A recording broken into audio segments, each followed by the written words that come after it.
Hello and welcome to another edition of the TimeFlies podcast. I am your host, Ariel. The USA team just finished playing Australia where they won by the score of 98 to 92. There's a lot of different things that I took away from the game, but first and foremost, I want to talk about Josh Giddy. Josh Giddy was so impressive in today's game, man. He ended the game with, I believe, 17 points, 8 rebounds, 7 assists. I've always liked Josh Giddy's game ever since he came into the league with the Oklahoma City Thunder. The one thing that I definitely noticed with him coming into the league was his vision, the sideline out of bounds plays that he had and the vision that he had, always giving some incredible passes, stuff that like young LeBron-esque would do.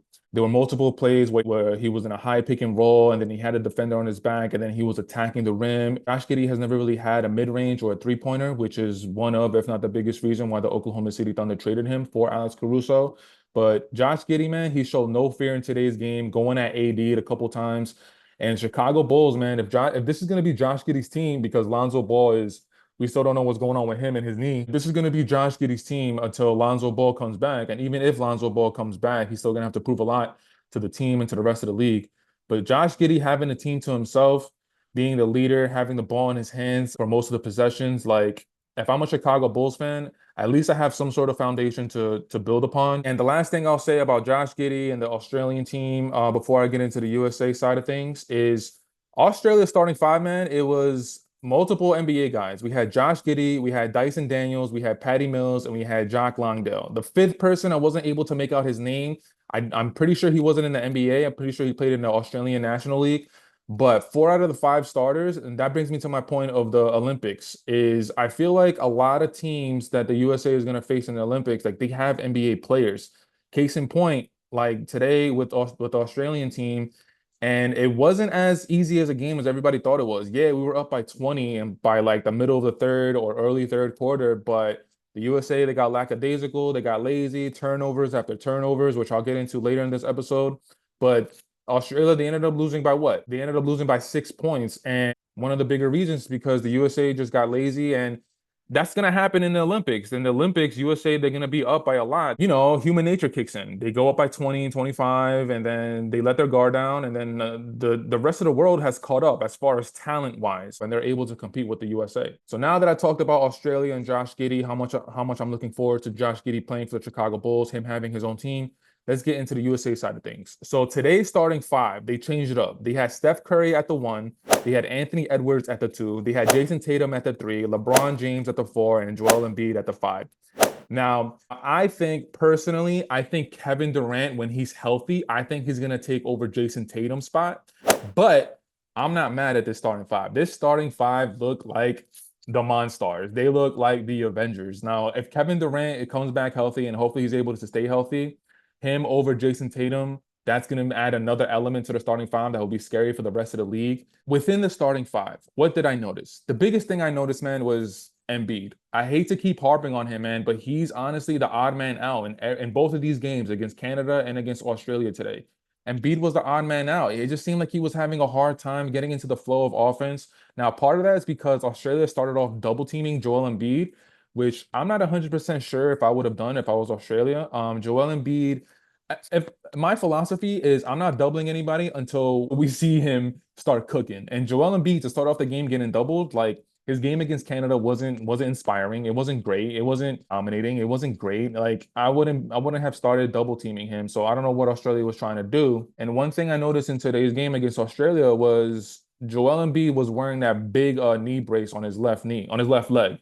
And I don't think he was wearing that knee brace against Canada. And there was one position where I saw Joel Embiid being kind of hunted on defense where they put him in a pick and roll. And I think it was Patty Mills and maybe Jack Londale or somebody else. I'm not sure exactly who it was, but I'm pretty sure it was in the first half. And Joel Embiid looked like he had a hard time moving. And if I'm any other team and I'm looking at this tape to scout against the USA, I'm putting Joel Embiid in every pick and roll possible when he's in the game. I'm not saying that he doesn't look healthy. He definitely looks better than he did in the NBA season. But with him wearing that big knee brace, with him not looking as mobile as I think he should, if I'm the coach of Puerto Rico, Serbia, whoever's in my group, South Sudan, I'm putting Joel Embiid in every pick and roll possible. I'm hunting him on defense. I'm making him move, and I'm making him make decisions on defense. As for the rest of the starting five, I mean, Steph Curry didn't really have a good game. He had one field goal. He was one of six from the field. So that's 2 points. And then three land, he had one of six. So he ended up with 5 points, one rebound, and one assist. LeBron James ended up with 3 of 8 from the field. So right there, we're looking at 6 points. He was 2 of 4 from three-point land. So we're looking at six. So that's 12. Free throws, he was 2 of 2. So that's 14 points. He ended up with 3 rebounds and 3 assists. Jason Tatum ended the game 3 of 4 from the field. So that's 6 points right there.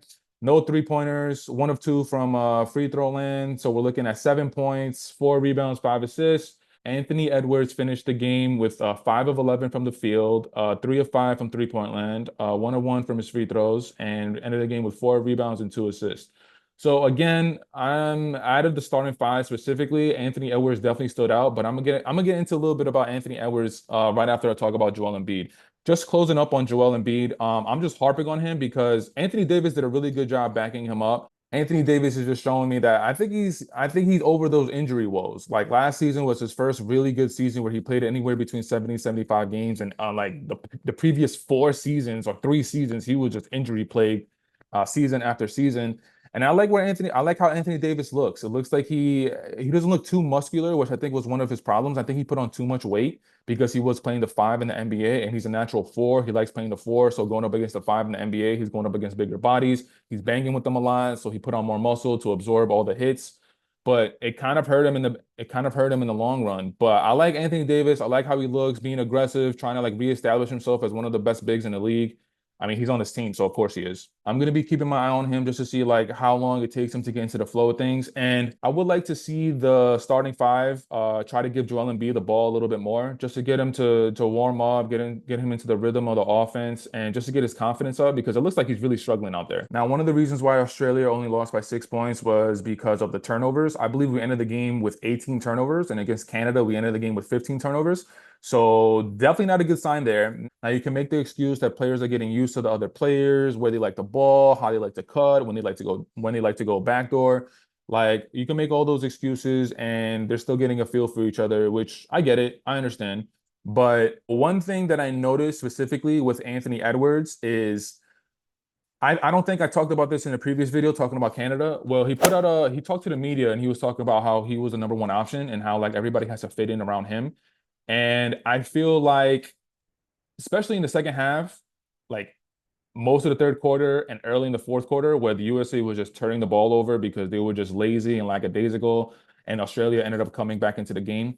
I feel like Anthony Edwards was forcing it a little bit too much. Like I think he was trying to just be the man and be the reason why USA wasn't going to lose this game, where Anthony Edwards was taking bad shots.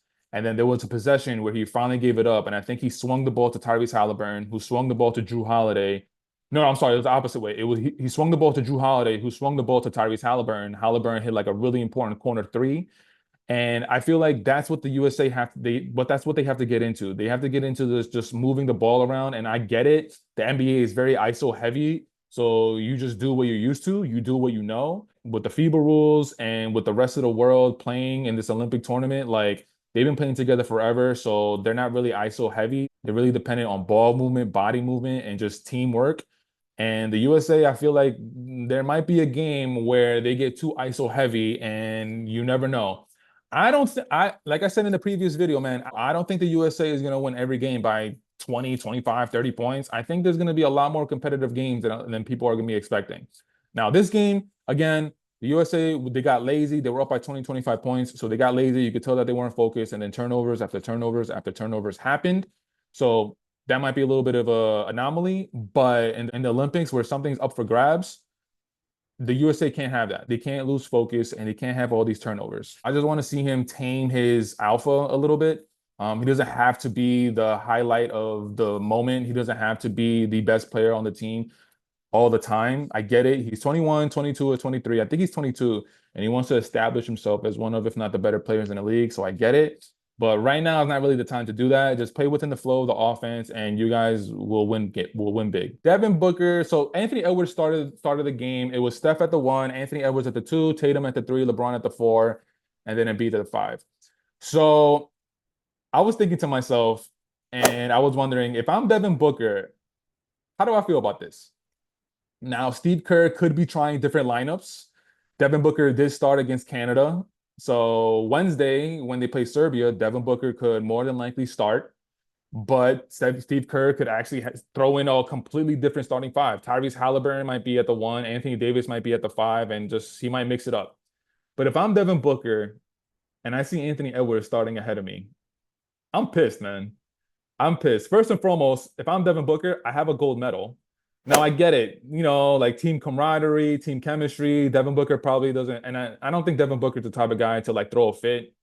I mean, there's been rumblings in the past about how he's not happy with his situation and he wants to leave, but it's only been like maybe one or two times in his career, and he's been in the league for a while. So I don't think Devin Booker is that type of guy to really make a fuss.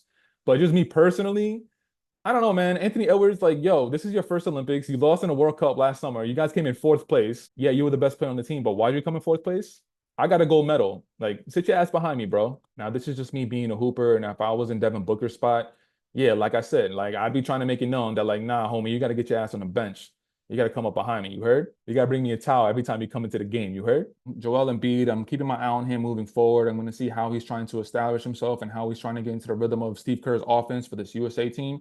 I think Joel Embiid is going to be very important moving forward. And also just if he's able to play the whole tournament, gotta tone it down on the turnovers. I think it'll be fine. Steve Kerr is definitely going to emphasize that in practice and stuff. And moving forward against Serbia on Wednesday and definitely within the Olympics, I don't think that's going to be a really big issue. Anthony Edwards, just tone it down a little bit. I'm just nitpicking here. That's just something I saw, but moving forward, Anthony Edwards, like he does have that very much alpha energy, and that could be something that might jam him up. LeBron is on the team, so LeBron's probably going to be pep talking him on the side, telling him when to do that, when to not do it. Pretty confident that Anthony Edwards will know when to pick his spots. And the whole Devin Booker and Anthony Edwards battle at the two spot. That's something I'm going to be keeping my eye on moving forward, specifically in the Olympics. In the next few exhibition games, Serbia, South Sudan, and Germany, Steve Kerr is probably going to mix it up. But in the Olympics, I'm going to be keeping my eye on the starting five. I'm going to see who's going to be starting more games, Booker or Anthony Edwards, or Steve Kerr is going to be changing the lineup even within the Olympics, depending on matchups. That's it for today's episode. I want to keep it nice, short, sweet, and simple. If you are listening to this on any of the podcast streaming platforms, remember to rate, review, and subscribe to the podcast wherever you listen to your podcast, Apple, Spotify, Amazon Music, wherever you listen to it, do it right now. And if you're watching this on YouTube, please remember to hit that thumbs up. Hit that thumbs up and subscribe to the channel. That'll be a really big help. But until next time, I'll check you out on the next episode of the Time Flies podcast. Peace.